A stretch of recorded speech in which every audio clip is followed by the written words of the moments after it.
Hello everyone, how are you? I hope you all are fine and doing great. Myself is Sanu and welcome to my channel. So guys, in this video we are going to talk about ICAR scholarship के बारे में और जो चीज़ें ICAR और BSc agriculture को काफ़ी अलग बनाती है अदर कोर्सेज से, क्योंकि किसी अदर कोर्सेज में हमारी कोई स्कॉलरशिप नहीं मिलती है और इस कोर्सेज में स्कॉलरशिप मिलने की वजह से ये कोर्स काफ़ी ज़्यादा प्रिफरेबल भी है और काफ़ी ज़्यादा बच्चे इंजॉय भी करते हैं कि उनको पढ़ने के साथ साथ 3000 रुपीज़ की पर मंथ की स्कॉलरशिप मिल रही है। तो कितनी अच्छी बात है ना कि एक तो हमारा फीस कम होते हैं सेंट्रल यूनिवर्सिटी में, ऊपर से हमें स्कॉलरशिप भी मिल रहा है, तो काफ़ी अच्छी चीज़ होती है। स्टूडेंट भी खुश, पेरेंट्स भी खुश और बाकी टीचर्स भी खुश क्योंकि बच्चे को स्कॉलरशिप मिल रहा है, बच्चे बाकी चीज़ें भी अपना खुद से मेंटेन कर पाते हैं। और साथ में स्कॉलरशिप की वजह से बच्चे पढ़ाई में भी फोकस करते हैं, क्योंकि कुछ रूल्स होते हैं कॉलेज के जो कि वो फॉलो करना होता है स्टूडेंट को, तभी जाके उनको ICAR की स्कॉलरशिप मिलती है। तो टीचर्स भी खुश होते हैं क्योंकि बच्चे अच्छे से पढ़ते हैं। तो इस बात की बात करते हैं कि आपके क्या क्या रूल्स होते हैं ICAR स्कॉलरशिप में, किन बच्चों को ICAR स्कॉलरशिप मिलेगा, क्या वो डोमिसाइल है तो उनको स्कॉलरशिप मिलेगा या नहीं मिलेगा,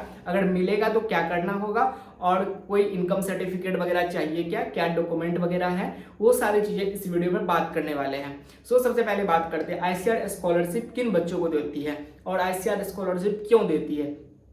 तो जब हमारा जो ICAR जो इस्टेब्लिश हुआ था ना, तो उस टाइम पे हमारा ऐसा था कि बच्चे बहुत कम प्रीफर करते थे एग्रीकल्चर सेक्टर में आना और बाकी अदर सेक्टर जैसे कि हमारा मेडिकल इंजीनियरिंग वगैरह CA वगैरह करने के लिए ज़्यादा प्रीफर करते हैं एज कम्पेयर टू एग्रीकल्चर। तो गवर्नमेंट ने एक इनिशिएटिव लिया कि बच्चों को हम स्कॉलरशिप देंगे और उस टाइम पे 2000 पर मंथ जो है स्कॉलरशिप दिया जाता था, लेकिन बाद में इसको बढ़ा करके अभी 3000 पर मंथ कर दिया गया है और ये कुछ 3-4 सालों से ही फॉलो हो रखा है कि 3000 पर मंथ हर BSc स्टूडेंट को स्कॉलरशिप दिया जाएगा और MSc वाले को 5000 और JRF वाले को 12,500, देन फिर JRF वाले को 37,000 के अराउंड पर मंथ का सैलरी या बोल रहे हैं उसको स्कॉलरशिप दिया जाएगा। ठीक है, तो इस स्टेप पे वो काम करते हैं और अपना जो भी अपना डेली लाइफ होते हैं जो भी चीज़ होती है, जैसे कि आपका 3000 रुपीज़ मिल रहा है तो आप उसमें मेस का फीस दे सकते हो, सेमेस्टर का फीस दे सकते हो, अपना डेली लाइफ का खर्च निकाल सकते हो और ये डायरेक्ट आपके अकाउंट में आते हैं पैसा। ऐसा नहीं है कि आपका क्रेडिट जमा होगा बाद में मिलेगा। तो आपको जो स्कॉलरशिप मिलेगा ना उसका आप डायरेक्ट यूज कर सकते हो सेमेस्टर फीस देने में। तो स्कॉलरशिप इसलिए निकाला गया था सो डैट कि आप कोई रूरल के स्टूडेंट है जिसको पैसे नहीं है इतने ज़्यादा कि वो अच्छे से एग्रीकल्चर वगैरह की पढ़ाई कर सके, तो उन्होंने 3000 पर मंथ रुपीज सब स्टूडेंट को जो कि ICAR से एग्रीकल्चर कर रहे हैं उनको देने का सोचा। ठीक है, और वो ऐसा दे रहे हैं। उसके बाद बात करते हैं किन बच्चों को मिलेगा। जो भी बच्चे ICAR से एडमिशन लिए हैं एग्रीकल्चर यूनिवर्सिटी में, चाहे वो परस्यू कर रहे हैं BSc एग्रीकल्चर, ठीक है, तो उन सभी बच्चों को 3000 रुपीज़ BSc बायोटेक्नोलॉजी भी अगर कर रहे हो, BTech भी कर रहे हो, मतलब बायोटेक्नोलॉजी वगैरह भी कर रहे हो, फिशरी वगैरह भी कर रहे हो, तो सबको जो भी ICAR यूनिवर्सिटीज है ना सबको 3000 रुपीज़ पर मंथ मिलता है। ऐसा नहीं है कि सिर्फ और सिर्फ BSc एग्रीकल्चर वाले, बायोटेक वाले को भी, फूड टेक्नोलॉजी वगैरह, डेयरी टेक्नोलॉजी जितने भी बच्चे हैं सबको हमें यहाँ पे 3000 रुपीज़ पर मंथ मिलते हैं। और बात करते हैं और किन बच्चों को नहीं मिलेगा, जैसे कि डोमिसाइल के स्टूडेंट है और अगर वो डोमिसाइल के स्टूडेंट जैसे कि अभी ये झारखंड में इंस्टीट्यूट है, IRI की बात अलग है, बाकी अदर यूनिवर्सिटी IRI का एक अदर क्राइटेरिया है वो भी मैं आपको बताऊंगा। ठीक है, अगर IRI में आते हैं तो आप डोमिसाइल हो करके भी आपको स्कॉलरशिप मिल सकती है। अगर आप नॉन NTS वाले हो, जैसे कि आप डोमिसाइल हो या स्पॉट राउंड में आए हो IRI में, तो आपको IRI स्कॉलरशिप देगी, वो भी 3000 रुपीज़ पर मंथ।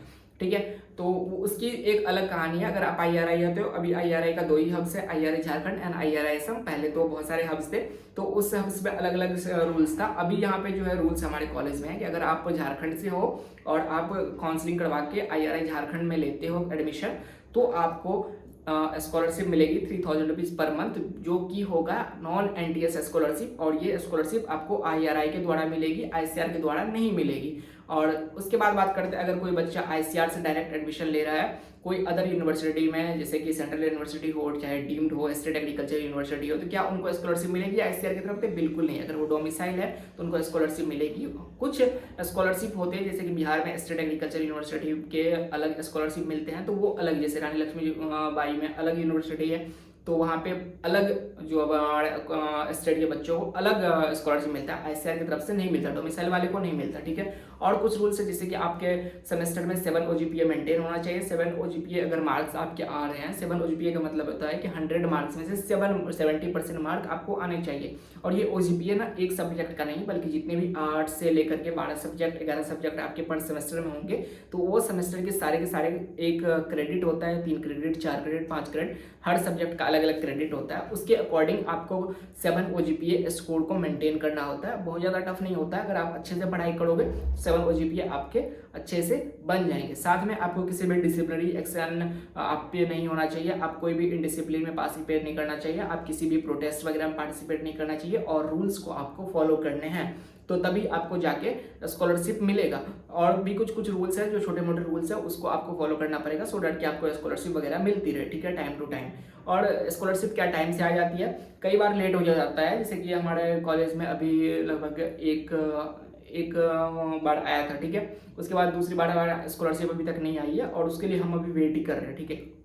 मेरा केस अलग है, जैसा कि मैं स्पॉट राउंड में आया था तो मुझे स्कॉलरशिप मिल चुकी है, 2-3 बार मिली है और 37,500 रुपीज़ अभी तक का मुझे मिला है, ठीक है, स्कॉलरशिप के हैं। और बाकी बच्चों को अभी वेट करना पड़ रहा है। तो स्कॉलरशिप का आपका बनता रहेगा, आप एक बार अगर आएगी तो एक साथ ही अभी बच्चों को आने वाले हैं, तो 50 to 70,000 रुपीज़ उनको आने वाले हैं, ठीक है। तो आपकी स्कॉलरशिप बाय द टाइम आएगी, हो सकता है पर सेमेस्टर में मिल जाए आपको, या फिर स्कॉलरशिप 1 ईयर के बाद मिले, या फिर 1.5 साल भी लग सकते हैं, अकॉर्डिंग टू डिपेंड करता है आपका कैसा सिस्टम है वहाँ का, ठीक है। और उसके बाद बात करते हैं, अगर आप नॉन NTS वाले हो, जैसे कि आप IRI में एडमिशन लेते हो, झारखंड से हो, तो आपको कुछ नहीं करना, सिंपल आपको कॉलेज वगैरह आना है, तो यहाँ पे कॉलेज में जितने भी रूल्स वगैरह होंगे ना वो सब टीचर्स आपको समझा देंगे और वो आपको गाइड करेंगे आपको कैसे क्या करना है। तो उसके लिए आप टेंशन लेने की जरूरत नहीं है, यहाँ पे कोई इनकम सर्टिफिकेट की जरूरत नहीं है, कोई भी आपको ऐसा नहीं है कि आपके बहुत अच्छी अर्निंग है तो आपको पैसे नहीं मिलेंगे, ऐसा कुछ नहीं है, कोई लोअर लिमिट कोई अपर लिमिट नहीं है, आपकी कितनी भी अर्निंग हो आपको स्कॉलरशिप अगर मिलना है तो 3,000 रुपीज़ मिलेंगे। वो कॉलेज में आके आपको सारे के सारे रूल्स समझा दिए जाएंगे, उसमें कोई दिक्कत नहीं है, आप आराम से भी चिलैक्स रहो, आपको कोई टेंशन नहीं लिए, कोई डॉक्यूमेंट वगैरह कोई वेरिफिकेशन कुछ की जरूरत नहीं है, बस कॉलेज में आपको आना है। ICR से अगर कोई एडमिशन ले रखा है किसी सेंट्रल यूनिवर्सिटी वगैरह में, तो आपको यहाँ पे बस आना है, रूल्स वगैरह फॉलो करने हैं, बाकी आपको स्कॉलरशिप 3,000 रुपीज़, बाकी बैंक डिटेल्स वगैरह यहाँ पे एडमिशन का टाइम में आपको दे देना होगा, तो वो आज सारी चीज़ें आपको यहाँ पे क्लियर हो जाएगी, ठीक है। सारे अकाउंट सारे स्टूडेंट का एक बैंक डिटेल्स वगैरह होना चाहिए, सो डैट कि उसमें आपके पैसे टाइम टू टाइम आते रहे। बाकी और भी चीज़ें अगर आपको जाननी हो स्कॉलरशिप के बारे में तो कमेंट करके बताना, मैं आपको रिप्लाई करके वहाँ समझा दूंगा। So see you in the next video, okay bye.